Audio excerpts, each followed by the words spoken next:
Good morning. Welcome to the News Hub. I'm Rolf Winkler. No cause has been officially declared in the crash of that Asiana Airlines flight from Seoul to San Francisco, but investigators are focusing on pilot error. Meanwhile, in a strange twist, the San Mateo County coroner is conducting an autopsy to determine if one of the two dead passengers had been run over and killed by an emergency vehicle at the site. Joining us from Los Angeles is the Wall Street Journal's Andy Pasztor. Andy, good morning. Good morning to you. Okay, I want to get to the details of the flight, but first that strange thing with the coroner, and they think, we don't know, but one of the passengers may have been run over, and that's how he might have died? Well, it shows the confusion that typically happens after a big airplane crash, and there were literally people walking around with luggage and taking pictures of the aircraft. These were passengers who just evacuated this burning jet.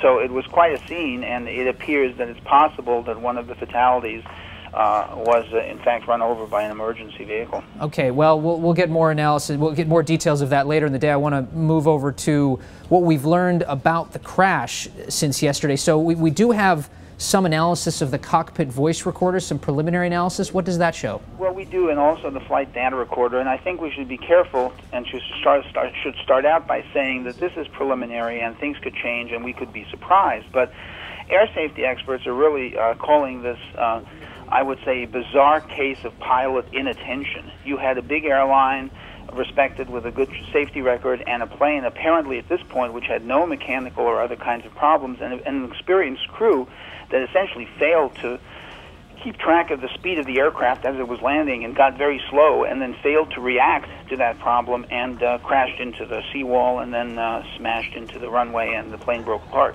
Some other interesting bits of information that you have in your story today. Quote, there was, quote, no prior distress call, end quote. These are from NTSB Chairman Deborah Hersman. No prior distress call. Also, she had said that since the jet was on visual approach in excellent weather, quote, you don't need instruments to get into the airport, end quote. Well, yes. And what else, what other items has she released? Well, that's all part of the mix here, of course, and the other part is that the co-pilot who was flying this aircraft was an experienced pilot, but had very little experience in this aircraft, only about 43 hours in the 777, and the president of the airline went so far yesterday as to say that this was, quote, a training flight, and the trainer who was supposed to be watching the co-pilot is responsible for everything that happened. So we have a fairly strange mix here of really an egregious mistake or an egregious lapse or distraction by the pilots. We'll find out which of those it is.